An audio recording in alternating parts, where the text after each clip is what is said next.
we don't really have, paid speech. Every speech is speech, defined under the Constitution, whether you like it or not. To be politically correct is to avoid antagonizing others. These rules that aren't they aren't legally binding rules. They're just kind of societal, structural, kind of basically off-the-record regulations that we have on what you can and can't say. In its broadest sense, censorship helps people feel safe. It protects people from things they don't want to see, hear, experience, or believe. In the wake of events like Kyler Watkins' alleged donning of blackface in the spring of 2018, how could political correctness have changed the campus climate? Does political correctness hamper our ability to interact with our peers, professors, and students? I noticed that students seemed really reluctant to speak their minds and engage in open debate. I don't think it's come too far. It's for sure gotten more challenging to know what to say. But I don't think that's a bad thing. We're a constantly evolving culture. You can't say things you could say in the 50s either. And I don't think that's necessarily a bad thing. I think it's just us evolving in how we communicate.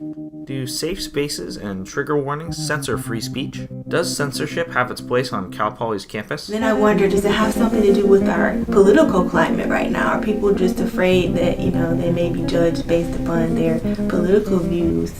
So I think all of those things play a role in the reasons why students aren't wanting to speak up as much. But I always want to encourage students just to speak their truth in class, and we're going to have a civil discourse, and we all want to respect each other in this class. So there's a difference between regulating speech and kind of encouraging people to have a more constructive conversation, I think there's room for people to improve the way they just talk with each other in a way that benefits everyone. I'm not fucking talking to you. Get the fuck away. Do any of you people want to talk to me? No. So you're all here yelling at everybody, but none of you wants to actually talk?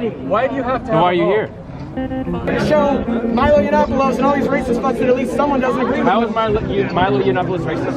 I don't have the fucking blackface thing that he's You don't have any quotes where you're calling him racist? Did you see that you're a fucking dipshit and a little bitch, and one day you're going to go to hell, and I hope someday your mother tells you how big a piece of shit you really are for being such a little bottom scum piece of fucking shit.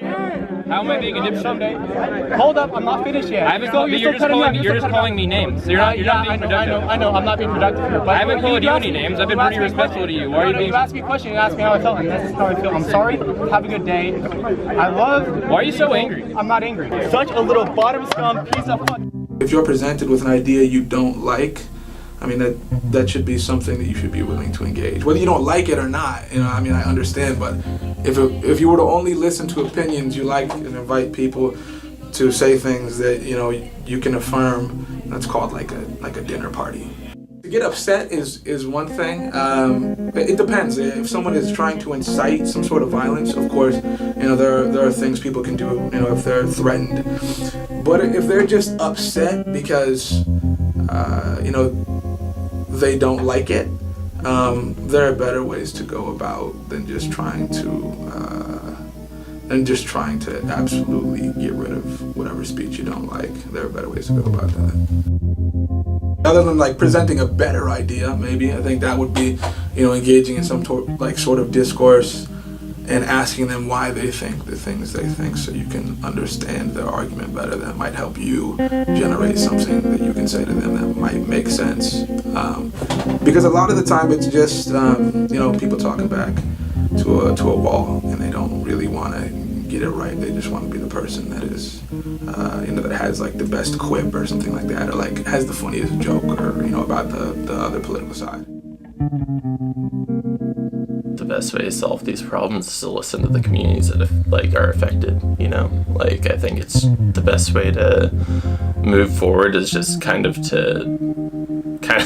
just shut your mouth for a second and listen to what these people are saying, and listen to how people are affected by these issues and what they think is a good solution, and just kind of take that in and take that advice.